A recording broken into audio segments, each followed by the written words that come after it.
Welcome to MojoPlays, and today we're counting down our picks for the 10 best bosses in fantasy games.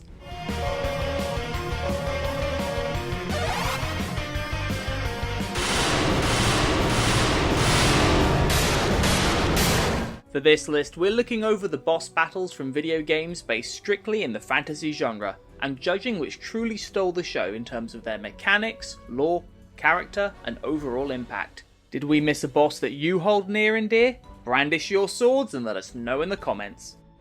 Before we begin, we publish new content all week long, so be sure to subscribe and ring the bell to get notified about our latest videos.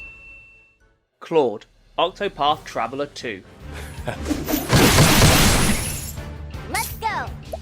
You want to talk about dark? None come more sinister than the ageless leader of the Black Snakes. The final boss of Throne A's story, Claude is a terrifying figure that has sired countless children, happy to watch them slaughter each other until one proves strong enough to challenge him, which leads our favourite thief to take him on to finally earn her freedom. Claude's no slouch in battle either, being able to lock off the abilities of the party one at a time, all before resurrecting previous bosses Throne A had bested, including the lethal duo of mother and father. The trauma just does not stop with this guy! Let me show you what I've learned. This is finished. I've seen worse methods. Dettlaff, The Witcher 3, Wild Hunt. I want you! You tricked me! Both of you! Did silence!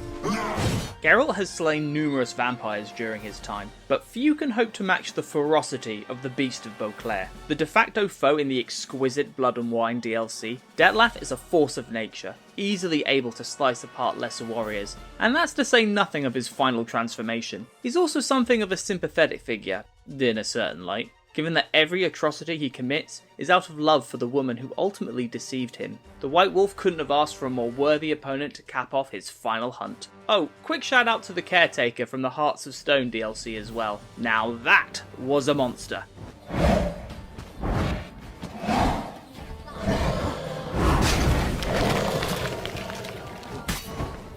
Your nemesis, Middle-earth, Shadow of Mordor. Shrok!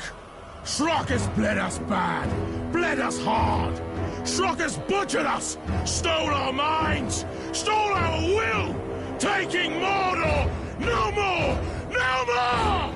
The Nemesis system was truly the highlight of this dark dive into Tolkien's world, one that kept players on their toes every time they ventured into Mordor to slice up more orcs. Depending on how many times you kill, or are killed, by a specific Uruk-hai, they'll be built up as Talion's one true enemy, often appearing with new buffs, weapons, and dialogue. This all comes to a head during the final battle, where your nemesis will be leading an army of Uruks to face down yours. This personal touch adds so much to the fight, it makes the later clash with Sauron look like a joke by comparison.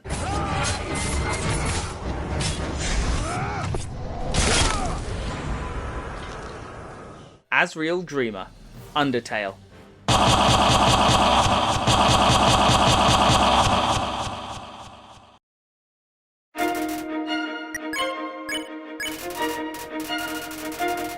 We get it, everyone loves the Sans fight, but we can't help but be in awe of how the last boss of the pacifist route embodies so much goodwill in just one fight. After absorbing the souls of everyone in the underground, Flowey reveals his true form of the formerly deceased Prince Asriel. How do you beat someone that's become a god? With bottomless empathy, that's how. While the challenge is minimal, the way Frisk is able to save each of their friends and pull Asriel back to the light still gives us the feels. Also, the music!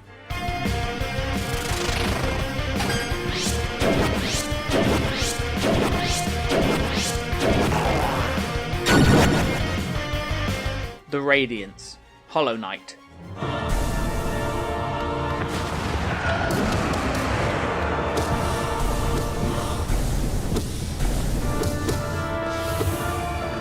The initial bout against the titular Hollow Knight certainly tested the mettle of players, but it's the final boss that outshines everything else. The way in which the knight gains access to his predecessor's mindscape, only to then challenge the true source of Hallownest's corruption, is a blinding spectacle that more than measures up to all of the foreshadowing. The Radiance is one hell of a challenge, but an incredibly rewarding one for those that were able to etch out the lore, especially when given the chance to lay waste to the entity that caused so much grief and death.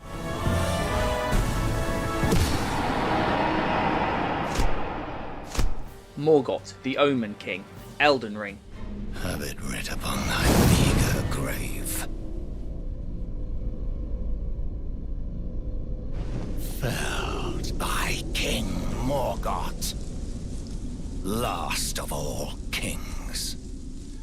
Malenia may be the ultimate example of get good, and Radagon certainly makes for a solid closing boss, but for our buck, it's the last of all kings that truly delivers on all fronts as the most outstanding enemy that the Tarnished had to face. Originally posing as minor boss Margit, the reveal that Morgott is also a child of Queen Marika, and has been willingly defending the throne while all of his shard-bearing siblings are lost to their own madness, adds another layer to his character, especially for those willing to dive into Elden Ring's history. He's also the furthest thing from a pushover, as his sword skills and ability to summon divine weaponry will truly test those vying to become Elden Lord.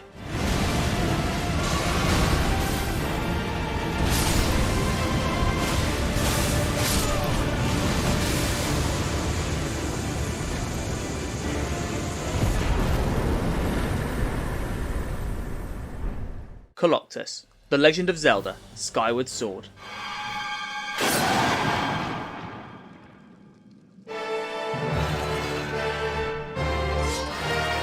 Ganondorf has no end of iterations to his name, but there's only one mechanical marvel that perfectly encapsulates what a Zelda boss fight should be. Making full use of Skyward Sword's gameplay mechanics, the way in which Koloktos forces players to rely on the wit, as well as using its own limbs against it, it beautifully walks the line between boss fight and puzzle, creating one of the best battles the Zelda franchise has ever seen. The ancient automaton is still a beloved enemy to this day, and it's not hard to see why.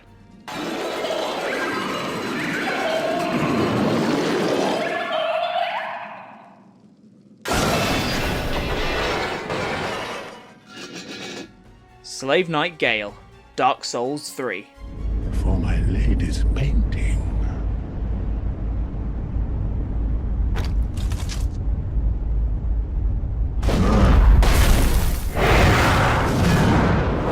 So, that skinny NPC who you met in the Painted World? Yeah, turns out he's the final and arguably hardest boss of the entire Dark Souls franchise. After being driven insane, Gale goes from a subservient twig to a knight of such strength and ferocity that besting him is an absolute feat. Across 3 phases, Gale will lash out with his greatsword at blinding speed, all before unleashing a barrage of lightning, soul projectiles, and crossbow bolts that will easily overwhelm any unprepared Ashen One. The Ring City is an incredible DLC for a variety of reasons, and Gale stands at the pinnacle of its excellence.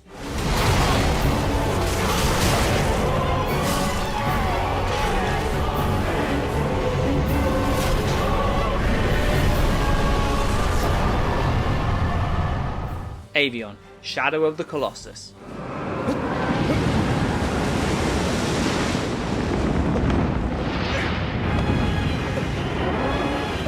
Granted, every Colossi is a feast for the eyes, but there's something about the battle against the 5th Colossus that's borderline majestic. Fought in midair, players have to claw their way over Avion's wingspan and strike its weak points. All the while it does everything possible to throw Wander off, including spinning through the sky. Paired with its epic score, this boss battle cemented Shadow of the Colossus as a classic of the medium. The hype is so intense it will almost make you forget you're striking down an innocent creature at the behest of a dubious demon.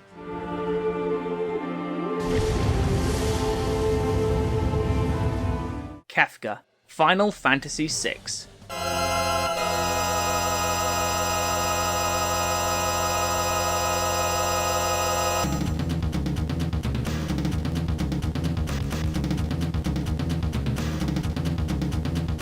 The battle for who truly is the greatest Final Fantasy villain will continue until the stars burn out, but there can be no denying how outrageously amazing Kefka is as both an antagonist and a final challenge. His time as the psychotic jester already left an impressive body count in his wake, but after becoming the god of magic, Kefka was able to tear the world asunder, forcing the likes of Terra and her party to combat him atop his tower, where the now ascended clown was able to unleash one hell of a gauntlet. Between his unblockable attacks and the timeless classic that is Dancing Mad playing in the background, The Last Stand against Kefka is fantasy at its best.